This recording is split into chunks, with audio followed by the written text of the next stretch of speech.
संतोष के जीवन में खुशी से अधिक दर्द ही थे। इंजीनियरिंग पूरी करने के बाद नौकरी पाना बहुत मुश्किल हो गया था। नौकरी पाने के बाद ओवर टाइम काम करके एजुकेशन लोन चुकाने के लिए उसे 6 साल लग गए। इतने में उसे जिंदगी पर नाराजगी आ गई थी। वह एक सांस लेने वाले लाश हो गया था। शहर में खुद के घर बना के माँ बाप को शहर में लाने जैसे उसके सपने केवल सपने बनकर ही रह गए थे। उम्र बढ़ने के डर से घर वालों ने उसकी शादी करके अपनी जिम्मेदारी को खो दिया। शादी करने के बाद संतोष अपनी पत्नी लक्ष्मी के साथ शहर लौट आया, जहां वह काम करता था। उसकी पत्नी लक्ष्मी बहुत ब्यूटीफुल और पारंपरिक थी, लेकिन बहादुर नहीं थी। भले ही उसने बीकॉम स्नातक की पढ़ाई पूरी की हो, लेकिन उसमें कोई बोल्डनेस नहीं थी। यही कारण है कि वह संतोष के हर कहने पर डर से सिर हिला देती। संतोष इतनी जल्दी शादी नहीं करना चाहता था, लेकिन अपने परिवार के सदस्यों की जिद के कारण उन्होंने लक्ष्मी से शादी कर ली। वह भारी किराए के घर, भीड़ भाड़ वाली बस यात्रा और आते ही गायब होने वाले वेतन से थक गया था। उसका वेतन उसके लिए ही पर्याप्त नहीं था। ऐसी हालत में वह अपने पत्नी के खर्चों के लिए संघर्ष करता रहा। वह उसकी इच्छाओं को पूरा करने में असमर्थ था। वह उससे दूर रहा। लक्ष्मी यह सोचकर चुप रह गई कि उसका पति कुछ दिनों के बाद अपने आप उसके पास आ जाएगा, लेकिन उनकी शादी को 6 महीने पूरे हो गए थे। दोनों के बीच कुछ खास नहीं हुआ। ज़रूरी चीज़ें जो होनी चाहिए वो भी नहीं हुई। रोमांटिक चीज़ें होने के कोई संकेत नहीं थे। लक्ष्मी समझ गई कि पैसे की कमी ही संतोष के सन्यासी बर्ताव का प्रमुख कारण है। कई बार उसने उसके साथ पर्सनली बात की, लेकिन उसका मन नहीं बदला। लक्ष्मी खुद शर्म के मारे उसके पास चली गई, लेकिन उसने उसे छुआ तक नहीं। आप मेरी गिनती में नहीं हैं। अब तक कि मैं खुद का घर, कार आदि नहीं खरीदता। मैं आपको तब तक नहीं छूऊंगा जब तक मैं आर्थिक रूप से स्थिर नहीं हो जाता, उसने उससे गुस्से में कहा। अंत में लक्ष्मी ने काम को जाकर घर के खर्चों में मदद करने का फैसला लिया। कुछ दिनों बाद लक्ष्मी को एक कंपनी में अकाउंटेंट की नौकरी मिल गई। उसके वेतन से घर के खर्चों का बोझ हल्का हो गया। ऑफिस में सभी ने लक्ष्मी की सुंदरता और रचनात्मकता की प्रशंसा किया।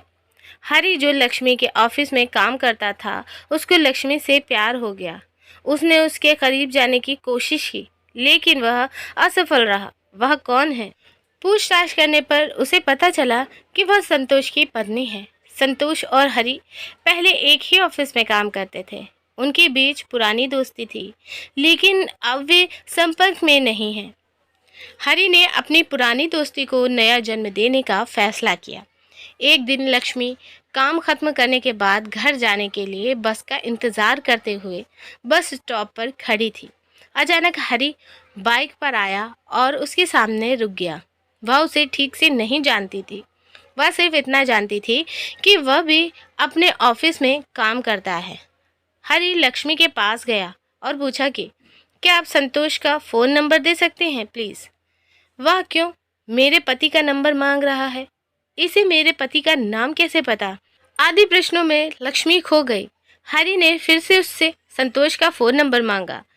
जब पूछा गया कि क्यों, उसने कहा, मैं संतोष को अच्छी तरह से जानता हूँ। मैं और वह पुराने दोस्त हैं। यह कहते हुए वह फ़ोन नंबर लेकर चला गया। हरी संतोष के फ़ोन नंबर लेके जाने के बाद आने वाली बस से लक्ष्मी घर आ गई। उसके मन में बहुत सारे सवाल जवाब की तलाश में थे। घर पहुंचने पर लक्ष्मी को हरी के बारे में ठीक से जानने की इच्छा हुई। संतोष घर आते ही उसने हरी के बारे में पूछा। तब उसने कहा कि मैं हरी को अच्छी तरीके से जानता हूँ। वह मेरा पुराना दोस्त है। उसने मुझे फ़ोन करके सब कुछ बताया है। हाँ, और एक बात, तुम कल काम से घर आते वक्त हरी को तुम्हारे साथ लेके आना। ऐसा कहकर संतोष अपने कमरे में चला गया। अगले दिन जब लक्ष्मी ऑफिस गई तो हरी ने उससे बेवजह बात करने के लिए 4 से 5 बार कोशिश किया। शाम के 4:45 बजे थे। यह लक्ष्मी का काम खत्म करने और घर जाने का समय था। हरी खुद उसके पास आया और कहा, मैं भी तुम्हारे साथ तुम्हारे घर जाऊंगा। मुझे आशा है कि संतोष ने तुम्हें सब कुछ बता दिया है। क्या मैं सही कह रहा हूँ? लक्ष्मी ने सिर हिलाया और उसके साथ घर जाने के लिए तैयार हो गए। लक्ष्मी के मना करने के बावजूद भी हरी ने उसे जबरन कॉफ़ी शॉप पर ले गया। उसे कॉफ़ी ट्रीट दे के उसका फ़ोन नंबर ले लिया। बाइक से जाते समय हरी ने जानबूझकर सभी रोड होम्स का गलत फ़ायदा उठाया। लक्ष्मी उस पर गुस्सा हो गई। उसके पति ने भी उसे छुआ नहीं है, लेकिन हरी ने उसे छूने की कोशिश की और रोड होम्स में उसके स्पर्श को महसूस करने में सफल रहा। हरी के गंदे स्पर्श से लक्ष्मी को घृणा होने लगी। जैसे ही वह घर पहुंची, उसने संतोष को फ़ोन किया और उसे जल्दी ही घर आने के लिए कहा। हरी ने लक्ष्मी से कुछ अनावश्यक प्रश्न पूछा और उसका सिर खाने लगा, यहाँ तक कि वह उसके पागल सवालों के लिए गुस्सा हो गए।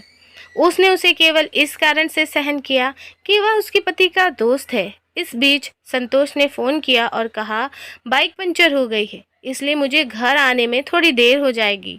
लक्ष्मी ने दीवार घड़ी की तरफ देखा। शाम के 7 बजे थे, तो उसने हरी से कहा, संतोष को घर आने में देर हो जाएगी, तुम अब जा सकते हो। उसने कहा, कोई बात नहीं, मैं उससे मिलने के बाद ही जाऊंगा। 2 साल बाद हम एक दूसरे से मिल रहे हैं। यह कहकर वह चुप रहा। उसकी बातें सुनने के बाद उसे बहुत डर लगने लगा। लक्ष्मी ने टीवी चालू किया और हरी के हाथ में रिमोट दिया। उसने उसे संतोष के आने तक टीवी देखने के लिए कहा और वह अपने निजी कमरे में चली गई। रिमोट लेते समय भी बुरी नीयत से उसके हाथ छूकर हरी ने अपनी वासना व्यक्त की। वह उसके जाने के बाद चुपके से उसके कमरे तक उसका पीछा किया, लेकिन जोरदार बंद दरवाजे को देखकर निराशा के साथ लौट आया। वह हरी के बुरे व्यवहार से घबरा गई। उसके बारे में सोचते हुए उसने जल्दी से अपने कपड़े बदले। फिर वह रसोई में गई और रात का खाना तैयार करने लगी। वह खाना बनाने में व्यस्त थी। हरी चुपके से उसकी सुंदरता को देखते हुए उसके पीछे खड़ा हो गया। वह उसे छूने के लिए इंतजार कर रहा था। अचानक वह पीछे मुड़ी। तुरंत उसने उससे पानी मांगा। उसने उसे पानी दिया और उसे तुरंत बाहर भेज दिया। इसी बीच संतोष आ गया। उसकी चली गई सास वापस आ गई। कहानी का अगला भाग सुनने के लिए हमारे इस चैनल से जुड़े रहिए।